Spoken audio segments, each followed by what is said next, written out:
everyone. We are Group 4 of HLB presenting station today. We include me, Đông Phương Giang, Lê Ngọc Anh, Hà Hữu Vi và Đỗ Ngọc Ánh. So today we're going to talk about causes and effects of human migration. So look at this picture and let's learn a little about worldwide migration trends in the recent year. According to the Gallup World Poll data from 2013 to 2016, 14% of the world adult population would like to move to another country if they had the opportunity. This includes nations in every region except North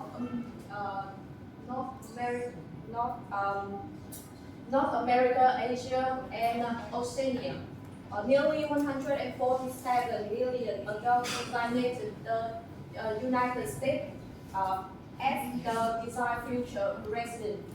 Germany, Canada, the United Kingdom, France, and Australia, Saudi Arabia are each attractive to at least 25 million adults and have been chosen for destination for the past decade. And just 20 countries attract 65% of all potential migrants across the world. So why do people want to migrate so far? So we will let you know in this present. Before we come to the causes, let's look into the definition of the migration. Migration means the process of people traveling to a new place to live, usually in a large number. And this is truly a global phenomenon with movement between both within nation and internationally across the border. So we have two big reasons, and each reason has a pull factors and push factor. The pull factor is something that attracts people to a place or an activity. And the push factor is something that forces people to leave a place or escape from a particular situation. Now come to the push factor of the first reason, the socio-political factors. We have 5 factors. That first is political instability. That in the past few years, the crisis of migrating to the European Union is become more and more serious, and this migration is no longer Europe alone, but now it's global and regional and international. Conference on this issue have not ended yet. And the second is safety and security concerns about ethnic, religious, racial, or cultural persecution. International migration causes a lot of problems to immigrant countries that like discrimination, disparity in educational attainment, cultural and social differences are also seen.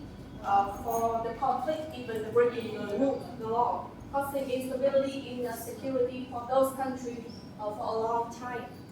And the third is conflict and wars. Conflict and wars are the main reason for the migration. People who are living in the area where there are a lot of conflict forced to leave their livelihood of food or even the home countries since they have get destroyed or fear of dying in those conflicts. And the fourth is slavery or forced labor. And in some countries, forced labor is still a big problem. The local population often try to escape from the adverse working conditions by leaving their home and moving to another place to hoping some better working opportunity and the illusion of succeed. The last is inadequate or limited urban services and infrastructure, including healthcare, education, utilities, transport, and services that poor people simply have a bigger incentive to migrate to reach and develop due to starvation, lack of social security, and health insurance. Since those people don't have enough financial to buy basic food, drink, or have any services. And some poor areas also suffer from low housing qualities, means lack of connection to the electricity. Now, you may be wondering why they want to migrate so hard. So these two factors will be your answer. The first is family reunification. That with the development of the society out there, I believe that in an extended family that will be at least one or two members that are working overseas and labor export or moving to live abroad is increasing. And just imagine you have a relative all over the world, and an optimistic reason for the migration is that family can reunite in the same place, helping and support each other to have a better life. And the second is independence and freedom. And I have mentioned above that the migration occur when that area are in conflict, war, or slavery. So moving to a new place, a new country, a new destination seems to open up a new future of freedom and independence away from the bad things and a chance to create a new life. And the last is affordable and accessible to urban services, including healthcare, education, utilities, and transport. That the tendencies of migration is to move to a better living condition areas. So they will be afford to simple food, drink, have better medical care, access to essential education, and modernized life, such as transport and housing and social services. Coming to the second big reason, I will continue. Hi, I'm Ngọc Anh, and I will move on to another reason that cannot be ignored, economic factors. And let's start with food factors. Firstly, unemployment. If people cannot find a job due to high unemployment, these people will not survive in their rhythms. So they will have a big incentive to move to another country to find better job opportunities. And the second is extreme poverty. High levels of poverty will also contribute to migration. The poor people will have a big motivation to move to another place so that they can have better social security and better health insurance. And the last one is unsustainable livelihood. In some areas, it is impossible for people to make a living since climatic conditions are too bad. This is especially true for farmers who live in areas with hot and dry climates.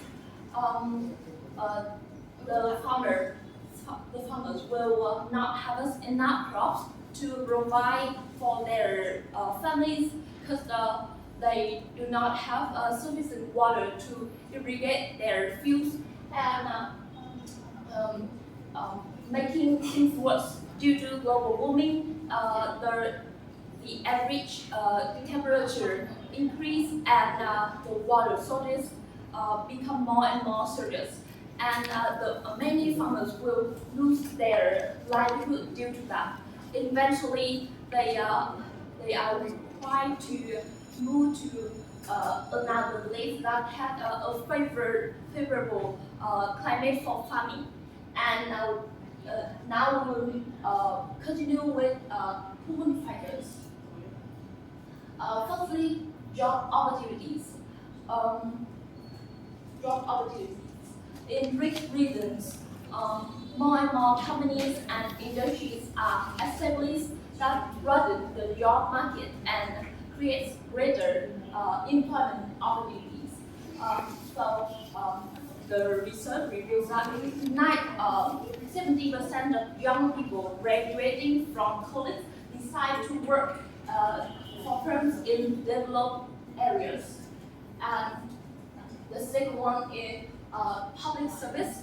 The major cities sector of public service that related to transportation, medical care, and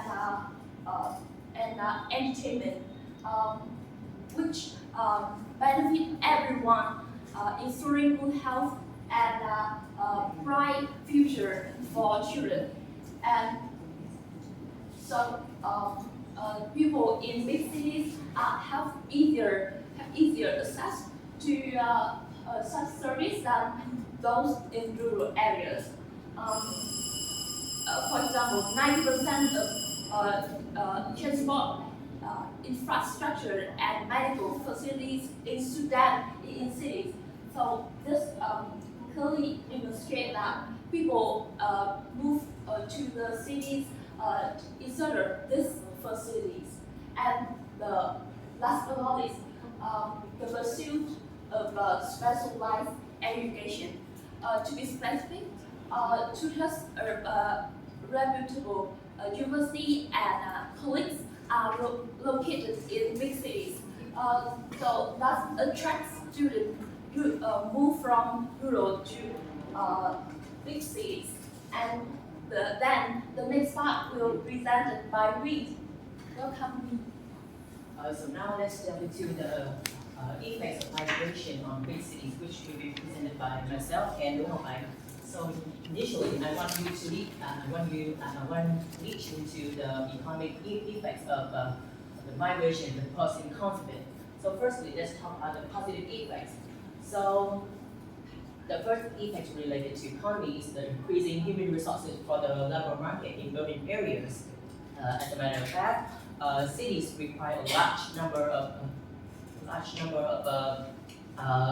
labor workers to contribute to the development of the economy. To be specific, migrant workers can work in several fields, such as working in factories for manufacturing goods or products for the consumer market. So,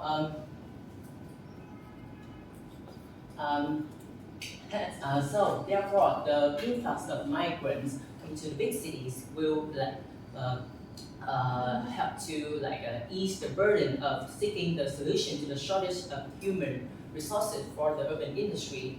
So now let's move on to the next effect related to the economy. So migrants as contributing factors to the city's economic growth.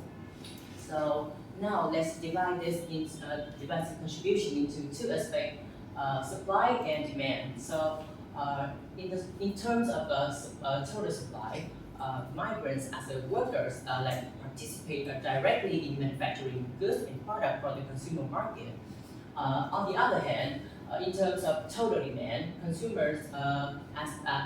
migrants as consumers and their contribution can be seen through the consumption expenditures of them on such things like renting housing, purchasing products, or using several other services.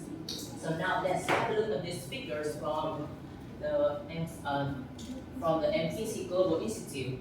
So as you can see here, the migrants contributed $6.4 to $6.9 trillion, accounting for 9.4% of the gross domestic product, as we widely known as GDP. So now moving on to the negative aspects of the economic effects.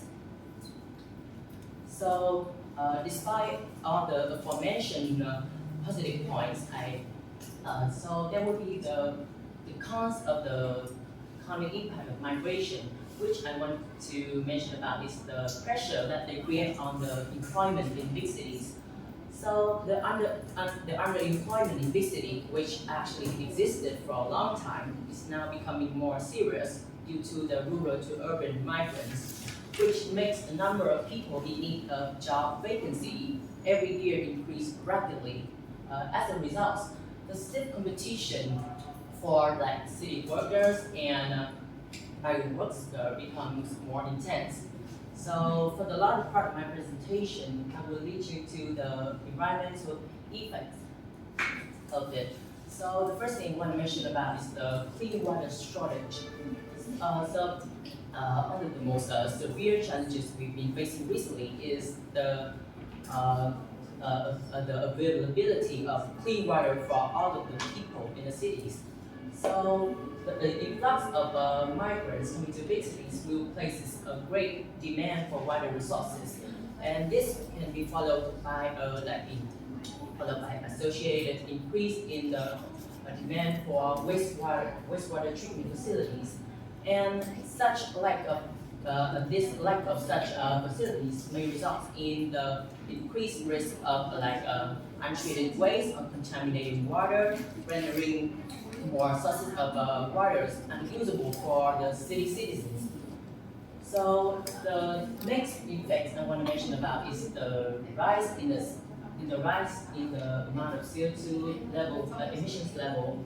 So in fact, the more residents, the more the means of transportation can be used, and the more industrial zones can be formed. So for the former point, this will lead to the air and the noise pollution stemming from the exponential rise of vehicles in big cities. And for the latter point, the more industrial clusters and hubs will lead to untreated waste from those zones, and this also plays a great threat to the environment of the big cities. And for the further effects, I will continue with her presentation.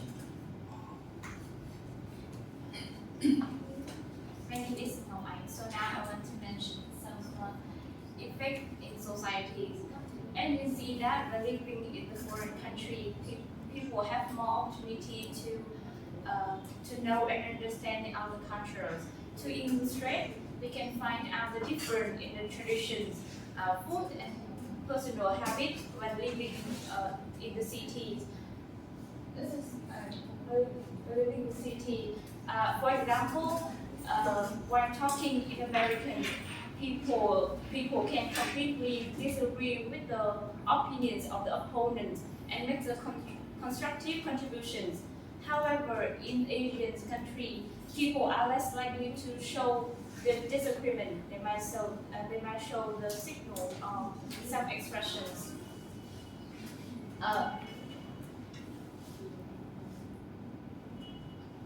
In the negative side, migrations involves the complexities associated with the diversity of race, religions, cultural, and language.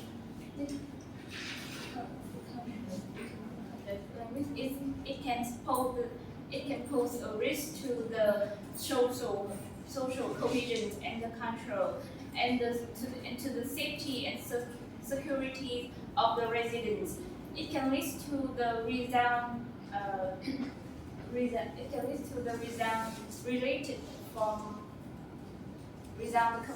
the discrimination and violence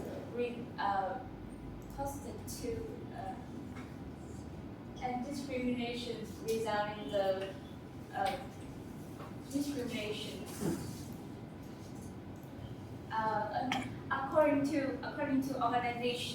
international organizations for migration 20 and 15, several cities in Europe have a struggle to integrate their populations, and many African cities have experienced violent behavior from the discrimination arising from the discrimination between the people tribe.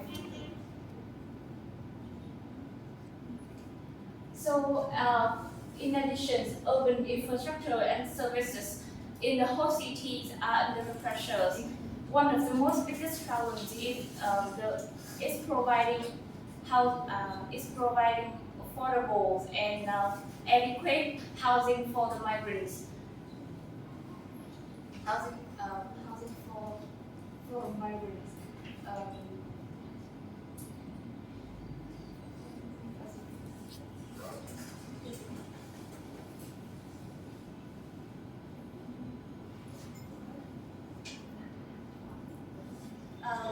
It's in the fact that the need of the housing is enormous while the limited while the supply is limited.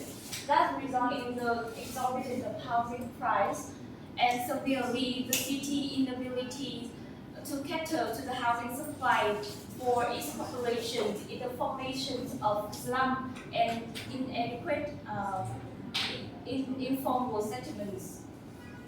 According to inhabitants 2016, an estimated 881 urban residents live in slums, and the number having increased in 28% worldwide over the past 24 years.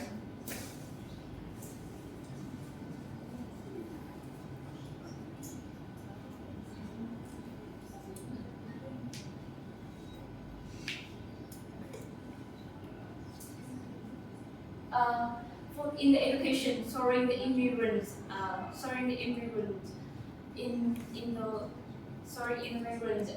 it directly affects and the availabilities of place in the school. So I push school towards to the increasing in class size and adding more classroom. Some key challenge for education is financing educational for our vocational programs and finding the well-trained staff to implement this program, especially for the people who speak the same language as the immigrants. Last but not least is managing the diversity of the background among the migrant students. That is the end of our presentations.